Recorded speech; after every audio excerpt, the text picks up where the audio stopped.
Beautiful. This is fun. Hey, everybody. It's electric. Okay. All right.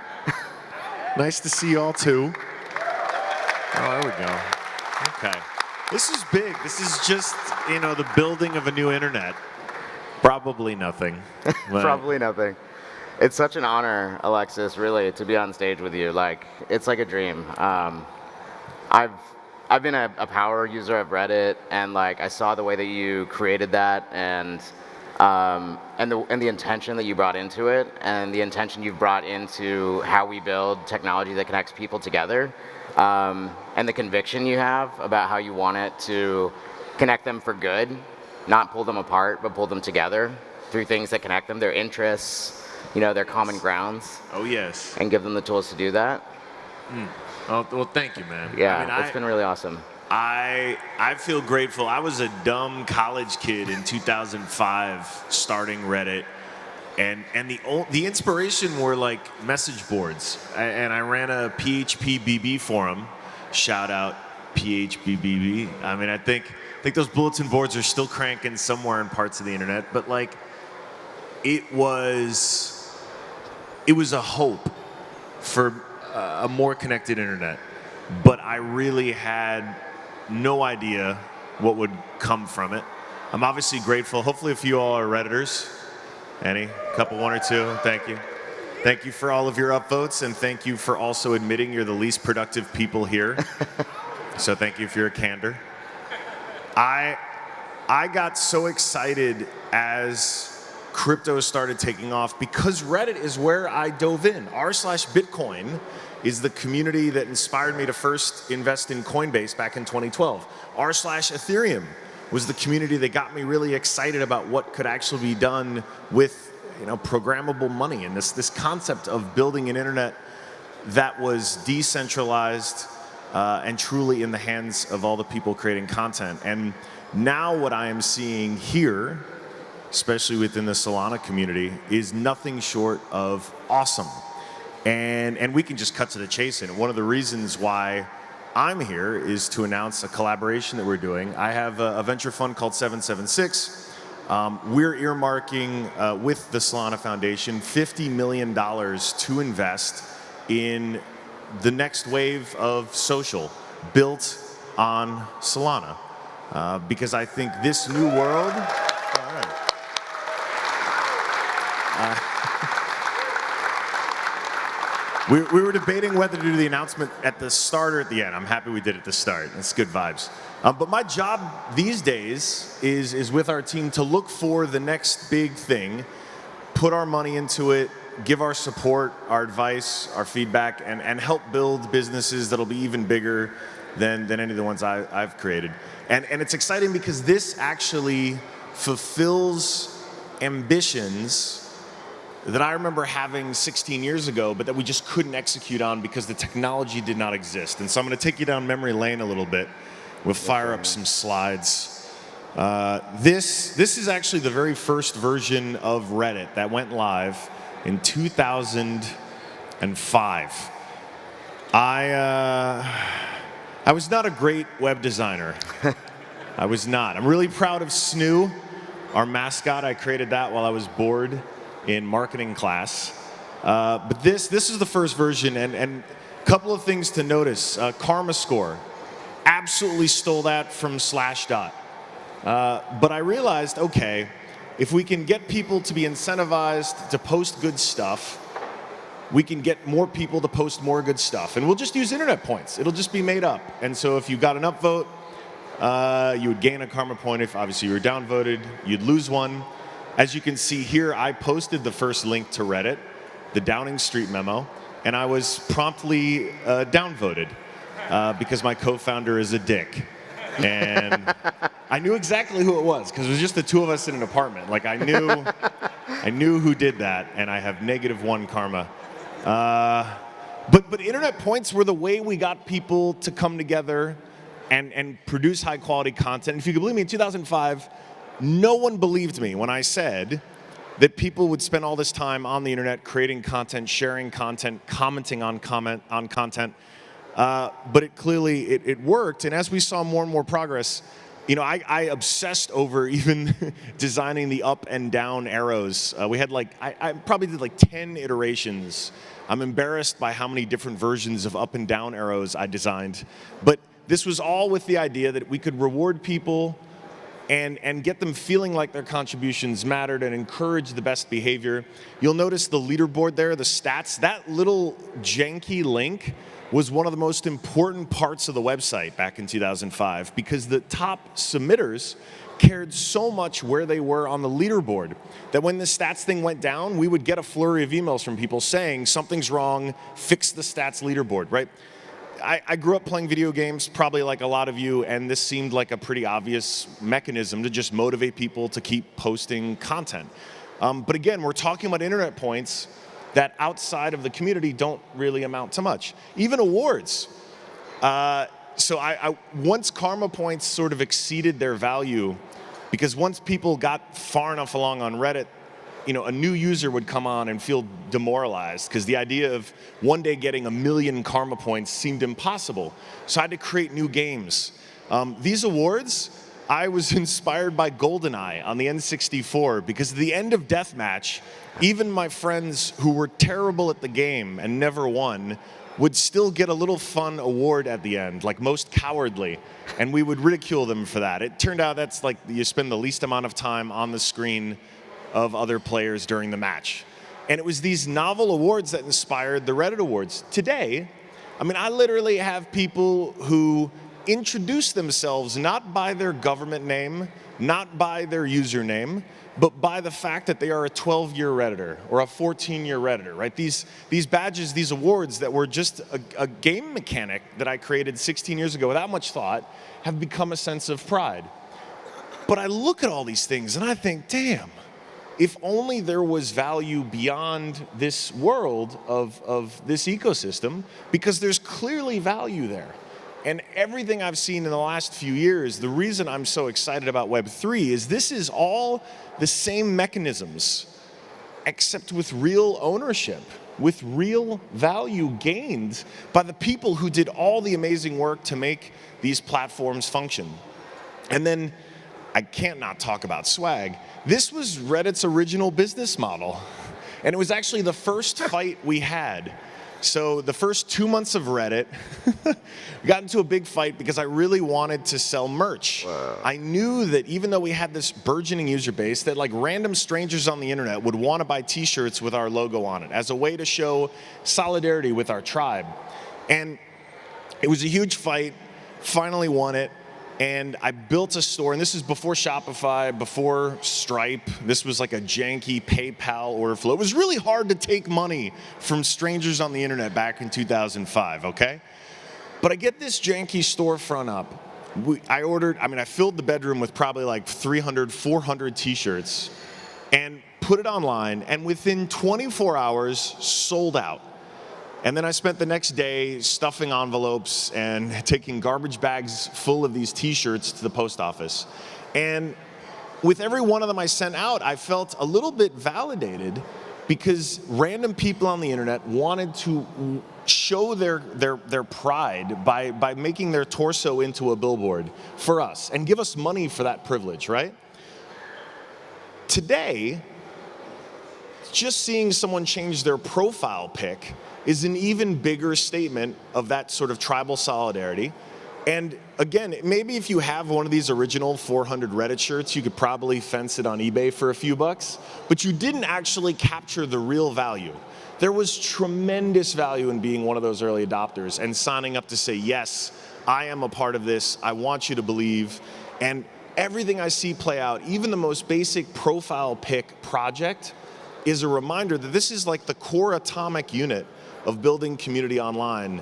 And I just can't help but get even more excited because the rate at which this will grow is hard to overstate. And even just thinking about where you all were, we were reminiscing backstage a year ago or 2 years ago with how far the Solana ecosystem has gone. And I'm just very excited. So I'm thrilled to be announcing this phone with you. I hope we can do some amazing stuff together and fund the next generation of the social web. I think we totally will. It's totally going to happen. Do that? Are you down with that?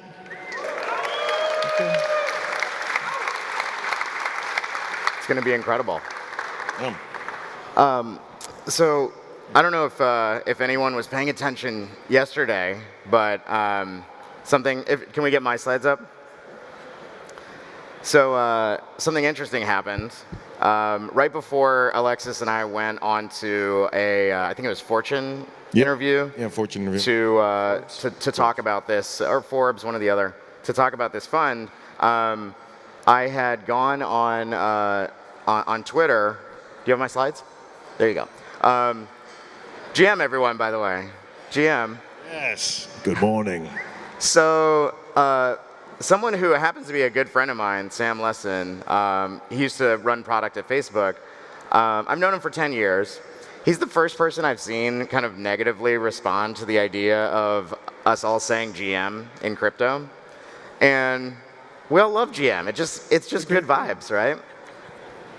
And so I went on Twitter and I said, "I'll kill you." That's what, but this wasn't me threatening Sam, right? I mean, I've known him for 10 years. We trust each other. Sam talks a lot about how, he was in the room when Venmo first made the trust feature. I should be able to trust Alexis to be able to take as much money from me as he wants. We have a relationship. We should be able to flag that, right? All these little features, the nuances of how we connect with one another and how we trust each other and how we have relationships should be reflected in social. But right now there's only little pieces, and it's the pieces that happen because, one platform that becomes monolithic decides, which features it's going to differentiate on. And so, yeah, I guess I should have expected this, and my comms people tell me, that I should have expected it, but I got suspended on the first day of Breakpoint. And it was kind of actually amazing, because I'm super addicted to Twitter. This is the first time I've spent 24 hours not on Twitter in probably years. Jack just wanted you to have a respite from Jack's Twitter. a meditator. Yeah. He wanted me to just meditate, on my feelings and beliefs and my actions, and I did. And just another point on this, it was a joke, right? It was a reference to this Costco founder who, when the CEO talked about, increasing the cost of hot dogs, he said, "I will kill you." And so this was sort of two ideas together in one tweet. There's a lot of nuance, like I said, in social, right? Sam and I know each other, so of course I would never kill him, And also, if you know this joke, it's the idea that there are some things that are sacred, that are positive, that are inherently good. Like a cheap hot dog for everyone that comes into Costco is like part of their belief system. GM is like part of our belief system. We should wake up every morning and talk to each other with good intentions. And if you're gonna threaten that, I will kill you, right? and that joke. Like a Costco hot dog. Like a Costco hot dog. And that joke, Twitter doesn't get it, right? The rules don't get it. It's going to be hard to regulate these things and moderate these things, but when all of it comes from one place, we just see that nobody's happy. Jack's not happy, right? With the rules that he's been forced to put in place, which is why he's deciding to turn Twitter into a client to a decentralized protocol. I think my fear, and I don't know if you agree, but Facebook's going to do the same thing, and Reddit's going to do the same thing. Everyone's going to do the same thing, but these things happen pretty slow, and there's opportunity to build from all directions. It doesn't have to be the old social platforms converting. We can build new ones, and it doesn't have to be competition, and it doesn't have to be winner take all. There will be hundreds of successful social media companies that are protocols and clients to those protocols, and choices will be made in programmable, modular ways between communities, just like subreddits do that in certain ways. But it'll be much more fluid, and we'll be able to govern these rules. I kind of see this pretty clearly, but I only see maybe 5 or 10 companies trying it and building it. There should be 100. There should be 100 tomorrow. So as we were talking, with this reporter yesterday, it was a flurry of theses, and even backstage, we just couldn't stop talking about all the ways that this future is going to happen, and I think it's going to happen quickly. And I think I kind of realized $50 million is not that much for the number of teams and stabs at this problem that I think can happen in the next 12 months. So we're gonna increase it to $100 million. That's right. See that? We lured you in with the 50. Surprise you with the hundo. And look, this is real. As normally, incumbents have had, and Zuck has taken full advantage of this, incumbents have had a huge unfair advantage with the distribution. As social evolved, Facebook can gobble up Instagram, can gobble up WhatsApp, can get the economies of scale of that distribution. But I would argue in Web3 it's actually a liability, because the intention with which you're building these new protocols and these new communities starts from the very beginning. It seeds the foundation of how people think about the platform. And the baggage of Web 2 infrastructure and the Web 2 precedent is that, you know, you're ultimately just harvested for an advertiser. And that factors into product decisions. That factors into design decisions. And what's really exciting is that there's a whole new slew of founders who have a chance to jump into a very energized community and actually start building something with a very different business model in mind, and very different product instincts, and very different design focus. And that's compelling. And I think we could see new platforms emerge very fast. Even we talked about Discord backstage and how, I mean, 2015, I think I first started noticing them on the sidebars of gaming communities on Reddit. And I thought, damn, they're onto something here. And as someone who's suffered through like TeamSpeak, it was like, okay, clearly there's got to be a better way. But that was 5 years now, 6 years now. Discord is the sort of dominant platform for all the real-time conversation around NFTs and a lot of things in crypto. But that window for a new platform to emerge keeps getting smaller and smaller. It keeps moving faster and faster, and we haven't even seen what happens when people build this way first. So very Totally, excited. yeah. The cycles are getting faster, right?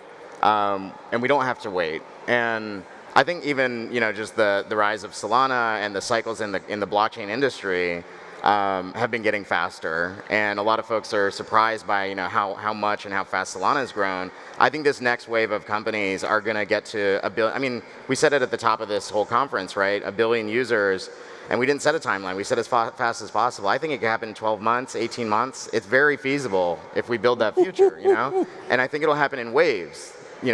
Applications, protocols will be quickly saturating to 1 billion, 4 billion users, in rapid succession, because it doesn't have to be a competition of a monolith against another. It's just ideas and changes and protocol shifts and forks that can propagate very quickly. So I think this future is going to happen very quickly, and it's all connected, right? This is why we wanted to have Solana be one giant global state machine. A lot of people call it monolithic. Yeah, it's monolithic. Like, that's the point, right? It's all one computer that we can build all of this together on, because if you saw, I realized a lot of people missed some of the best talks here, but Jules Urbach from Render is making a photorealistic metaverse. We will be able to connect these social protocols to that that rendering engine, and we will be living in the metaverse faster than anyone thinks. It's going to happen. And when that user experience hits, it will hit. In 16 years of designing product, of investing in product, I keep coming back to great user experiences almost always end up winning. And that's broadly defined, right? That's the literal user experience, as well as the sort of figurative, how does it make customers or users feel? And what's exciting is we can do things on Solana that, and I'm not a maximalist in any regard. You'll see me, I'm very pragmatic on this stuff. But we can do things on Solana that just make so much more sense to create that amazing user experience that people have come to expect. And that's it at the end of the day. That's what wins. And you tie that into being able to actually own the content you create and actually get rewarded for things like community building. It's going to be exhilarating. The second wave, or Web 2, whatever we're calling it, I really believe is going to look like this transition period, almost a blip in the internet, where we first got online, everyone was on the World Wide Web, and we were making our GeoCities websites and just trying to build for what was largely a pretty read-only internet. And it's so obvious to me, even in these last few years now, coming out of the crypto winter, that this era we're in now is going to really define the internet as we know it. And when I'm explaining to my daughter about these phases of the internet, she's going to look at me and be like, "Wow, Dad, like you played all those video games without being rewarded for any of your time or effort." And she'll be shocked. She'll be shocked that I bought things on the internet that I didn't really own, right? She'll be shocked that so many of the things that are really some of the most valuable work online, whether it's content creation or curation or community building, weren't rewarded in any way, shape, or form. It will seem like this weird, dismal, brief period of the internet. And I think we'll all be better off for it, ultimately. But I'm just excited to see what people build, because we're also still, we're all still in the very early days where we're actually just trying to take better versions of what we've known for Web 2. And I think things level up once we get out of that mindset and then eventually start building the things with a sort of first principled look at what Web 3 really can unlock. But I'm already excited for the stuff that's coming, which is why we're going to put $100 million to work funding it. You know what else we should do is make sure the app stores allow NFTs and tokens. Yes. Like, are we really going to hold this back at the? It seems, the good news is, look, I know Epic on the one hand has been fighting the good fight, and on the other not so much. But momentum here is on our side, in a world where I know most of y'all are probably default skeptical of regulators, which is a fine thing to be. I really do think, though, that the principles of what is getting built now are so aligned with the average person, with the consumer, and I still do believe that those people are represented by people in government who are, at the end of the day, beholden to the voters. I do think the more that we can tie the sort of relevance and the value of crypto to the average American, especially beyond our initial like early adopter community, the more we can make crypto a big part of people's lives, the better. Because that ultimately is going to put leverage on the couple of monopolists or the duopolists with their app stores. And I think it's still one of the strongest leverage points we have, which is it's just not good for consumers to have one of two app stores to choose from, and both that are pretty egregious in what they charge and the control they have. Yeah, I mean, you mentioned, it's clear that social media affects government, it affects political movements, right? It's just very clear to all of us.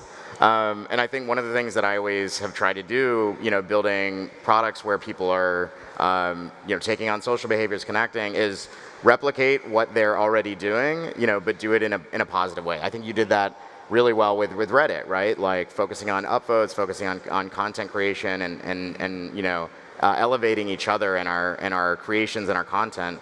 And I'm curious, like, do you have any ideas about how the types of forces that have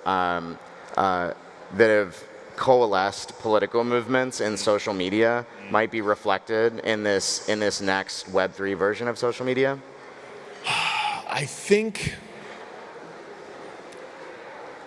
in a positive way, right? I really do think we're seeing some really interesting types of governance emerge. Like, okay, I mean, look, for those of us, whether we're in European democracies, American democracies, global democracies, like, we ostensibly like these ideas of everyone gets a vote. And what's interesting now is you're even seeing with some of the recent ENS stuff and some of this, like, just even the concept of vote delegation being something that, like, is getting more normalized. Like, what I love about Web3 broadly is we get a chance to think about, from first principles, how we can architect better and more sort of representative systems. And so, like, on the one hand, I'm like, would I ever, like, delegate my vote for president of the United States? Would I ever delegate my vote for some company I'm on a shareholder of? Like, maybe not, probably not, definitely not. Like, there's a spectrum of answers to that. But what we get to build is whatever we think is the best tool for the job, and then the broad market basically decides, okay, this is what wins. And this kind of experimentation, I think, tends to be among the most or will ultimately reward sort of the most egalitarian way possible, because it's not controlled, as basically every institution has been, from the top down for so long. So I do think there is this pretty strong streak throughout the crypto community that almost by definition is built in opposition to institutions that have had top-down authority and plenty of times abused it. So I think when you combine community and capital, which we're seeing play out right now, really surreal things happen. And Wall Street Bets is probably the most visceral example that I get asked about all the time back in the States. But that is just that's one example of many where you are seeing a power shift from the traditional top-down structures to the bottom up, where it's people who are connected online, able to communicate in real time at scale for free, essentially, and now able to also move dollars. And even though those dollars individually may not be that much, in aggregate, especially when sort of coordinated, can move markets, can shift all kinds of things. And we're still this is the experimental phase of it. So I'm excited to see what's to come. The word delegation, I think, that I heard there is so important, because delegation is happening, like you said, every day in crypto, right? We delegate to validators. In Solana, there are stake pools, and there's kind of nested delegation that can happen. And our representative democracy is a delegation of responsibility and decision-making authority, right? Yeah. But there are really only a few ways that you can do it, and a few bodies that you delegate to, and a few people. But yeah, and then you mentioned this idea of, would I delegate my presidential vote? Maybe not that one, but there's like probably 100 offices that we're voting for. Right now we just go one side of the ticket, right? That's a pretty dumb way to do it. Not everyone's doing their research. And then this is, I don't know, this is the opening of a lot of doors for a lot of people, because even with all the progress that we have made so far, we are still a pretty insular community, right?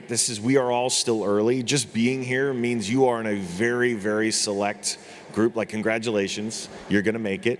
Like, you're among the earliest adopters. Yes, I mean it's true, and so you're among the earliest adopters of something that I've been on record. I was on Rogan, CNBC, like 2014, saying that I was cautiously optimistic about crypto, because it just felt like, no, this is too good to be true. It's gonna get screwed up. Someone's gonna mess it up.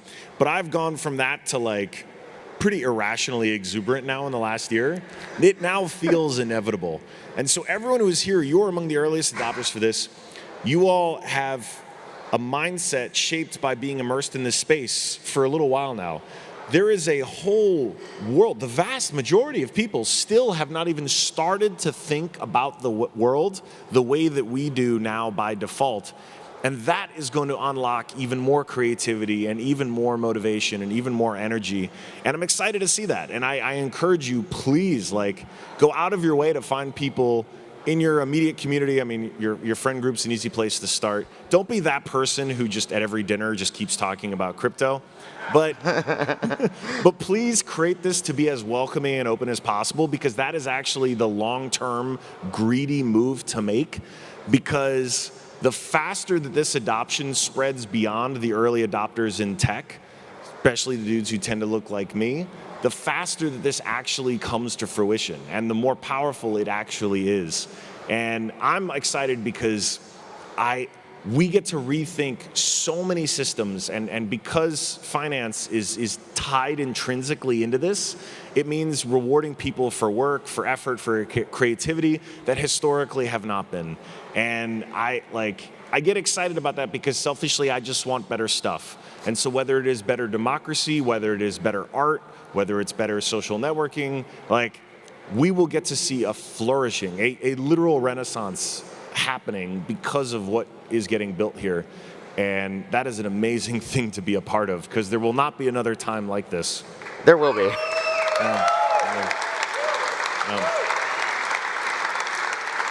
That's awesome, man. This is so cool. Dude. Going back to my slides real quick. I just want to close on one note, if we have them up.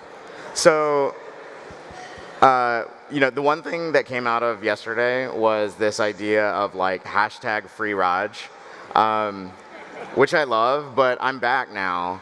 And so I don't need to be freed, but I do need to be freed from centralized social media. I want to get off Twitter. I want to get off. And like, help me do that, right? Like, build the next Twitter, build the next Facebook, build the next Instagram, and like, I don't know, I'm going to have a special prize for whoever helps me get off and delete my accounts from those centralized services. Ooh, the bounty is out there. I love it. Right on. You can come hang out with me and Alexis. Yeah. Cool. Dude, thank you so much for coming, Alexis. This has been phenomenal. And I think we have many more great conversations to come. And so many teams are going to form. It's going to be truly wonderful. I can't wait to do this with you. And thank you for committing capital and your time to these builders. It just means the world. Thank you. I'm excited. Very grateful, y'all.